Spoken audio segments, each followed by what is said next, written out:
Qilib berganingizdan keyin bo'lmasa ekan, o'zimning sochim yaxshi ekan deydi. Sizni har bitta qilib qo'ygan xatoyingiz keyingi xatoyingizni qilmasligingiz uchun уже bitta chizib ketaveradi-da. Senga menimcha vaqtda mana shu narsani o'rgatib qo'yaman, sen zo'r o'rganasan deb hech qaysi shogirdga va'da bermaganman. Lekin sizga bu soch yarashmasa, keyin o'zingizga diskomfort bo'lib qoladi desa, mayli qilib beravering aka deydi. Qilib berganingizdan keyin bo'lmasa ekan, o'zimning sochim yaxshi ekan deydi.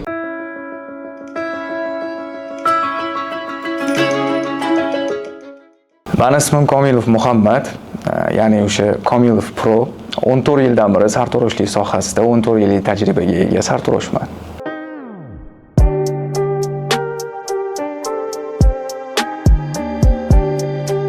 Sartaroshlik kasbini avvalambor Allohdan shunaqa deb bilaman.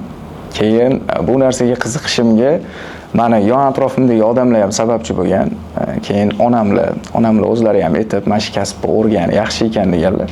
Bilmadim, odamning ichida qanaqadir xohish bo'lgan. U paytlarda juda ham kichkina bo'lganman, ya'ni 14 yoshmi, 15 yosh atrofida bo'lganman. O'zimda qiziqish bo'lgan. Chunki o'zi 5-6-sinflik paytlarimda ham o'zim sochlarimni tarab, to'g'rilab, bu narsaga qiziqish bo'lgan o'zimda, ya'ni. Keyin уже atrofimdagi bitta og'aynilarim, o'rtoqlarim sartaroshlikka qiziqib, уже sartaroshlikni o'rganib yurgan paytda men ham sartaroshlik qilaman deb, o'sha shu sohaga kirib kelganman.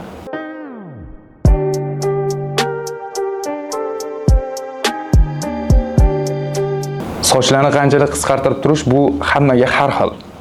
Ya'ni agarda sochim formada tursin degan odamga har 15 kunda kelib turishni maslahat beramiz. Chunki shunaqa mijozlarimiz ham bor. Okey, meni sochim har xil joyga borib, ular har xil majlis yoki boshqa joylarga ham kirib, o'tirib, seryozni joyda yurishganligini hisobiga aytishadiki, meni sochim har xil vaziyat bo'ladi, kerak bo'ladi, liboy vaziyatda. O'shanga qachon kelsam bo'ladi dedi. Har 15 kunda kelsangiz sochingiz formada turadi, buzilib ketmaydi. Endi qolganlar o'zini imijidan kelib chiqib, kimdir 1 oyda keladi, kimdir sochini yonlari qulog'iga tushganda, o'sgani yoqmaganda, ya'ni formadan chiqqan paytda keladi.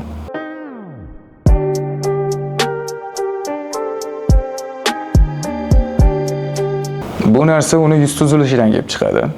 Keyin qanaqa soch xohlayotganida, avvalambor qanaqa bo'lishidan qat'iy nazar o'ziga komfortli soch bo'lishi kerak. Birinchi o'rinda ko'pchilik o'ziga yarashib turgan sochchi ham, chunki o'ziga yoqmaydi-da. Ya'niki sizga masalan men bitta soch qilib beradigan bo'lsam, u sochchi sizga zo'r turdi degan taqdirimda ham yoki atrofimizdagi odamlar sizga kelib zo'r bo'libdi mana shu soch, sizga yarashibdi degan taqdirda ham, agarda u soch sizga yoqmasa, foydasi yo'q uni. Undan ko'rasa o'zingizga yoqadigan o'sha uzunroqmi, kaltaroqmi o'sha soch chiqib yurganingiz yaxshi. Chunki bir xil odamlar borda, yon atrofidagi insonlarning gapiga kiradi, o'sha soch chiqib yuradi, lekin unga yarashmaydi. Yarashmagan soch, men misol keladi bizga mijozlar. Okey, menga mana shunaqa soch qilib bering desa, men aytamanki, bu soch sizga yarashmaydi. Birinchidan mana bunaqa ko'rinishda, keyin sizdan bunaqa ko'rinishda chiqmaydi, sizda soqol yo'q, keyin mana bunaqa joyi bo'lishi kerak desa, menga yoqyapti-da.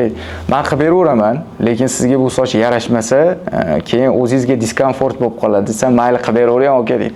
Qilib berganingizdan keyin bo'lmasa ekan, o'zimning sochim yaxshi ekan deydi. Uni kimdir unga maslahat bergan bo'ladi yoki nimadir bo'lgan bo'ladi. O'shaning uchun qanaqa soch bo'lishidan qat'iy nazar, o'sha o'ziga yarashishidan ham biri iloji boricha birinchi o'ziga yoqish kerak. O'shanda ko'chada ham, odamlarning yon atrofida yurganda ham bemalol o'zini komfortni his qiladi.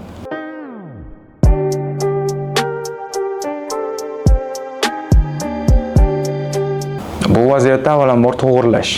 Ya'ni qanaqa, unga kalta bo'lib ketdimi yoki uzunroq bo'lib qoldimi? Agarda uzunroq bo'lib qolgan bo'lsa, kaltalatib beraman. Agarda kaltaroq bo'lib ketgan bo'lsa, mayli aka, xohlasangiz pulini bermang. Agar yoqmagan bo'lsa, men bu narsadan hech qachon nima derdi, tortinmaganman, pul bermay qo'ya qoling deyishdan. Chunki birinchi o'chirtda men o'zimni ishimda tushunamanki, mijozga emotsiya beriladi. Agar men unga yomon emotsiya bergan bo'lsam, ya'ni u mendan xursand bo'lib, o'zini ko'rinishidan, tashqi ko'rinishidan xursand bo'lib chiqib ketmasa, u men pul olganimdan foyda yo'q-da. O'shaning uchun, men roziman, lekin o'sgandan keyin kelasiz, o'sha narsani men o'zim sizga to'g'rilab beraman. Lekin shu paytgacha ishlayotgan vaqtimda hali unaqa narsaga to'g'ri kelmaganman.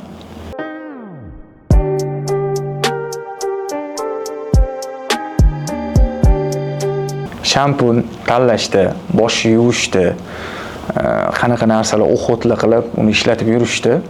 Chunki ko'pchilik faqat shampun, masalan, siz zo'r shampun ishlatadigan bo'lsangiz, menga o'sha shampunni taklif qilsangiz, men o'sha shampunni ishlatib keturaman-da. Ko'pchilikda ham shunaqa, og'aynim sochiga zo'r tushgan ekan, o'shaning uchun ishlatyapman, lekin men sochimni qazg'oq bordi. Hammada bosh terisi bilan sochini ko'jasi har xil bo'ladi-da. O'shanga tushadigan shampun bo'ladimi, balzam bo'ladimi, maska bo'ladimi, kunda necha mahal yuvishga, u narsa bilan ko'pchilik unaqa qiziqib olmaydi. Faqat yuvilsa bo'ldi. Masalan, magazinda sotilayotgan shampunni olinadi, ishlatsam bo'ldi. Lekin u narsaga ham e'tibor berish kerak. Lekin yana bitta narsasi bor. Sochni faqat tashqi tomondan nima derdi, himoya, ya'ni qilganingizdan foyda yo'q. Muammo ichki tomonda ham bo'lishi mumkin-da, shuning uchun vitaminlar ham ichib turgan yaxshi. O'sha narsalarni qilsangiz, chunki ko'pchilik keladi mana oldimga, "Aka, sochim to'kilib ketyapti. Mana bunaqa dori bor ekan, shuni ishlatsam nima bo'ladi?" deydi. Ishlatsang yaxshi deyman. Lekin sen tashqi tomondan faqat hozir davolayapsan. Lekin seni muammo ichingda bo'lishi mumkin. O'shaning uchun avvalambor doktorga borganing yaxshi. Men doktor emasman, hozir senga noto'g'ri maslahat berib qo'ysam yoki senga mana shu narsani olib ishlat zo'r deb oldirgan taqdirimda ham u narsa senga foyda bermasligi mumkin deyman-da. O'shaning uchun soch parvarishi baribir kerak bo'ladigan narsa. Endi soch parvarishi deganda ko'pchilik o'ylaydi, oynani oldida o'tirib tarash kerak uni, yo'q. Bu bunaqa muammoli narsa emas-da. Har bir odam har kuni pokligiga e'tibor beradi. Shu cho'milishga kirganda sochga bitta shampun bilan yoki balzam to'kilishiga qarshi nimadir qilib qo'yish unaqa vaqt oladigan narsa emas deb o'ylayman.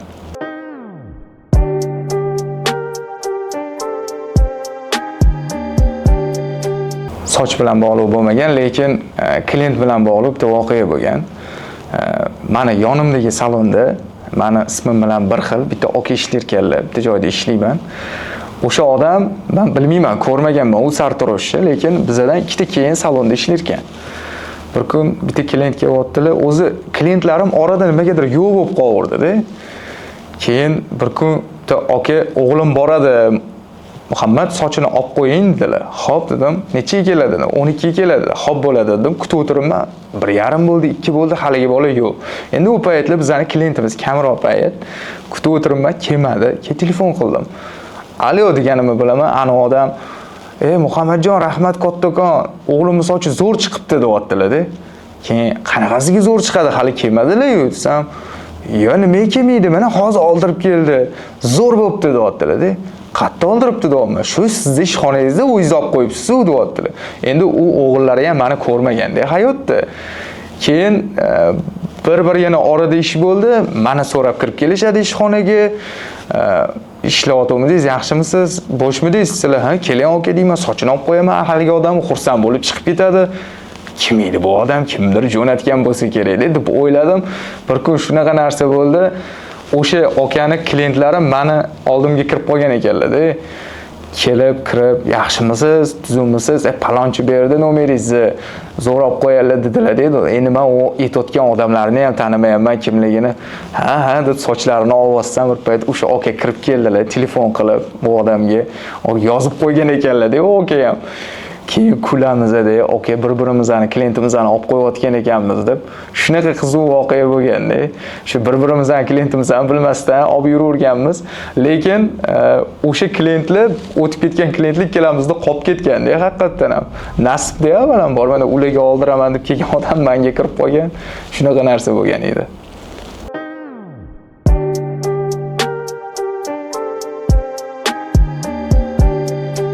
O'zi oliy ta'lim deganda men tushundimki, sizni ingliz tili yoki boshqa narsalarni ham bilish kerakmi degan narsani tushundim, to'g'risi. Bu narsalarni ham bilib qo'ygan yaxshi, lekin oliy ta'lim deganda bizning kasb bo'yicha demoqchisiz. Bizning kasb bo'yicha hozir akademiyalar bor. Ya'ni akademiya deganda ustoz shogird an'anasidagi faqat o'tda juda ham boshqacha o'rgatilinadi. Ya'ni misol uchun oldin o'zimda ham bor edi, hozir o'zim ham sekin-sekin mana shu akademiya yo'nalishiga o'tyapman.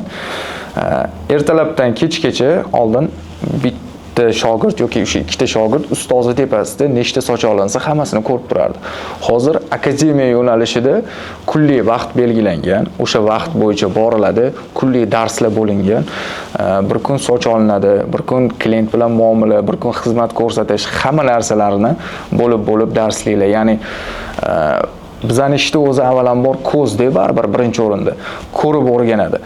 O'sha narsani unaqa ham o'rgatilinadi, ham bu yoqda qanaqa kesilishlarigacha hammasini o't uyda o'rgatilinadi. Ya'niki bu degani bu yoqdagi ustoz shogird an'anasidan boshqacha emas, faqat vaqtlari bo'lingan holatda, lekin ikkovi ham bir xil. Baribir nima bo'lgan taqdirda ham bizning ish ustoz shogirdga borib taqaladi.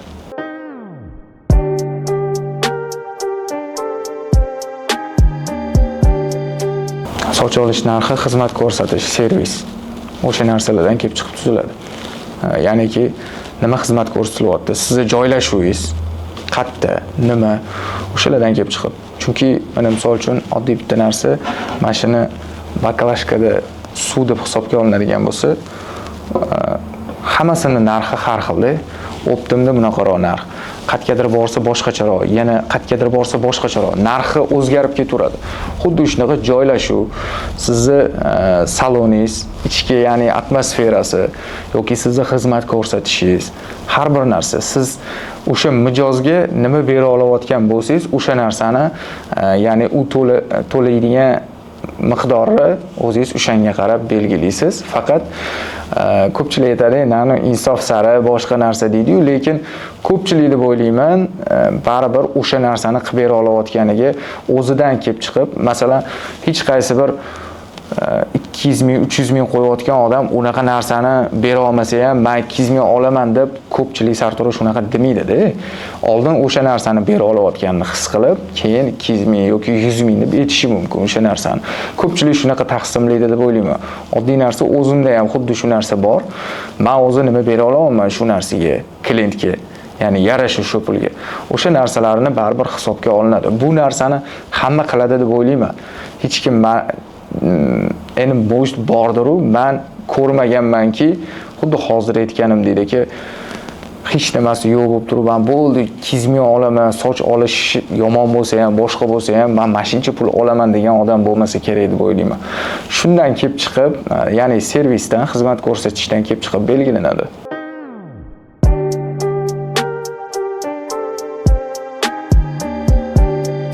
Sartaroshlikni o'zi standartni men o'ylayman 6 oyda o'rgansa bo'ladi. 6 oyda ham qanaqa bemalol soch kesa oladi, bemalol soch ola oladi, lekin baribir ozgina kamchiliklari bo'ladi. Kimdirlar bo'ladi 6 oy ichida zo'r o'rganadi. Kimdirlar bo'ladi 6 oy ham yetmaydi. Oddiy narsa, men o'zim 2 yil o'rganganman. 1 yil ichida soch olishni bilaman, lekin menda kamchiliklarim bor. Xatolaringiz sizni tarbiyalab boradi deydi-yu, bizning sohada xuddi shunaqa, sizni har bitta qilib qo'ygan xatoyingiz keyingi xatoyingizni qilmasligingiz uchun уже bitta chizib ketaveradi-da. Men 2 yil yurganman. Meni hisobiga bo'yim pastroq bo'lgan ozgina. 15-16 yoshligimda ustozim 1 yil o'rgan bo'lib, men soch ola olaman, chiqib pul topiy degan paytim, "Sen hozir bo'ying kichkina, bo'ying pastroq. Nima qilasan? Klient o'tirmaydi." Ustozni gapiga kirish kerak deb baribir. Ustoz har doim sizga yaxshisini ravo ko'radi, har bitta ustoz. Xo'p deganman, qolganman, lekin kam bo'lmadim. Allohga behisob shukr. O'sha chiqib ketganimda ham aytdilar, yana maslahatlar berib tushuntirdilar. 2 yil yurdim shunaqa qilib. Hozirgi kelayotgan, mana chiqib kelayotgan yosh avlodda ham ko'pchiligi aytadi, menga telefon qilishadi, "Muhammad aka, qancha borsam o'rganaman" deydi. Standartni o'rtacha vaqt 5 oy, 6 oyda soch ola olasiz desam, 5 oy, 6 oyda sizdek professional bo'lamanmi deydi. Yoki telefon qilishadi, "Aka, men 2 oyda o'rgata olasizmi? Menga soch olishni o'rgana olaymanmi?" Qanchada o'rganmoqchisiz desam, "Men 2 oyda o'rganmoqchiman. 2 oyda sizdek professional qila olasizmi meni?" deydi. Bu narsaga men javob bera olmayman, chunki har bitta odam o'ziga bog'liq. Har bitta kelayotgan shogirdga aytaman, men hech qachon senga katta ketmayman, senga menimcha vaqtda mana shu narsani o'rgatib qo'yaman, sen zo'r o'rganasan deb hech qaysi shogirdga va'da bermaganman. Shogird olishni boshlaganimdan beri aka, bir oylikka ketyapman, sizdan mana shu narsani o'rganmoqchiman degan taqdirda ham kevering, o'zingizga bog'liq deyman-da hammasiga. Shuning uchun har bitta narsa odamning o'ziga bog'liq. Baribir yuraman degan odam 2 yil ham yuraveradi, o'rganaman degan odam 6 oyda, 7 oyda ham zo'r master bo'lib chiqadi. Qolganiga sekin-sekin уже etapma-etap o'zini xatolarini to'g'rilab, yana ham kuchayib boraveradi. Shu bizning sohada 6 oy o'rtacha vaqt deb o'ylayman. Meni tushuncham bo'yicha.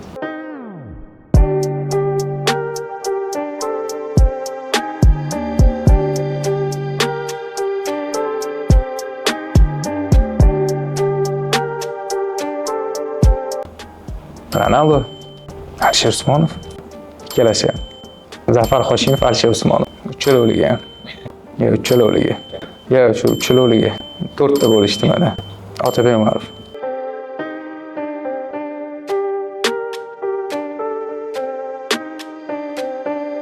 O'zingizdan keyin yaxshi nom qoldirishga harakat qiling degan bo'lardim. Siz bu hayotda qanaqa yashab o'tgan taqdiringizda ham baribir sizdan keyin ham baribir sizni eslashadi. O'shanda yaxshi nima deydi, fikrda eslashsin sizni.